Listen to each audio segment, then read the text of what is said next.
بسم اللہ الرحمن الرحیم۔ السلام علیکم۔ مدینے کا سفر خوشبوؤں کا سفر ہے۔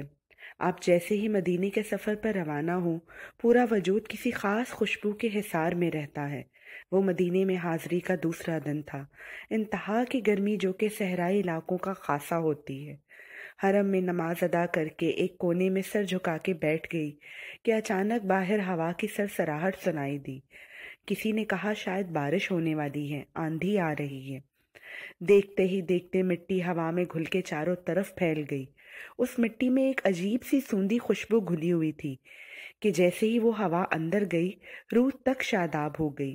ایسے لگا جیسے صحرا میں اونٹوں کا قافلہ گزر رہا ہے اور کہیں دور افق سے گھنٹیوں کی آواز سنائی دے رہی ہے، جیسے کوئی تشریف لانے والا ہے۔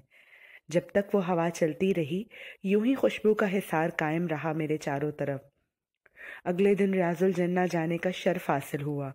جیسے ہی صحن نبوی میں قدم رکھے، پھر سے خوشبو کے حصار نے گھیر لیا، ایسے جیسے کوئی وجود کو پاک کر رہا ہو کہ پہلے سب کچھ جھٹکو تب ہی آگے بڑھ سکتے ہو۔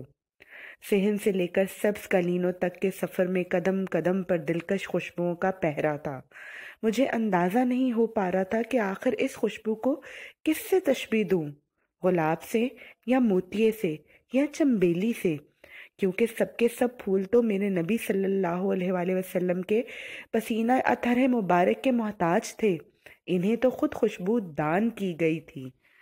بہرحال جو بھی تھی، پر خوشبوؤں کا طلسم بار بار مجھے ماضی میں دھکیل رہا تھا کہ جیسے دربار نبی سجا ہے، لوگ صف بصف کھڑے ہیں، ہاتھ باندھے عقیدت سے، خوشی سے کہ آپ صلی اللہ علیہ وآلہ وسلم کے پسینہ مبارک کے قطرے زمین پر گرنے سے پہلے ہاتھوں میں مقید کر لیں۔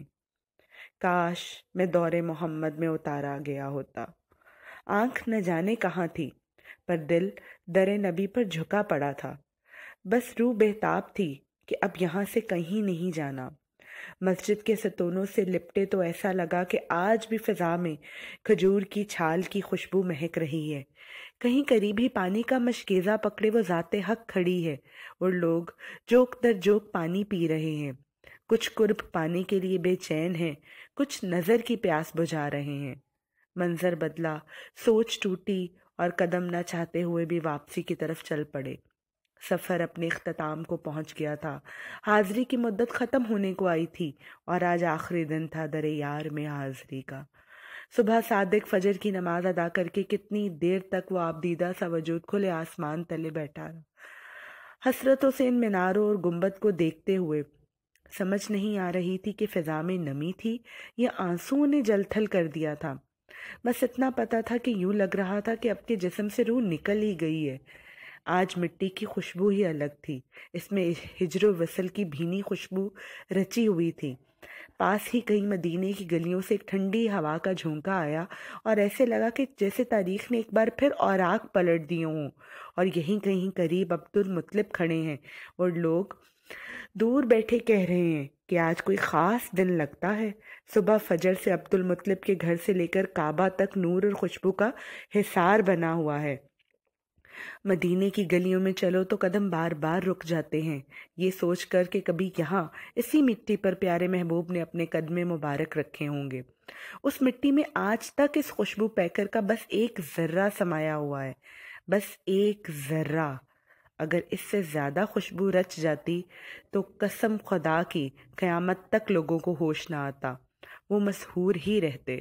وہ ذات خوشبو، وہ بات خوشبو، وہ کائنات خوشبو، جہاں جہاں آپ صلی اللہ علیہ وآلہ وسلم نے قدم رکھ دیے اور معمولی سی مٹی کو یہ مرتبہ دے دیا کہ آج لوگ اس مٹی کو بھی تبرک سمجھتے ہیں۔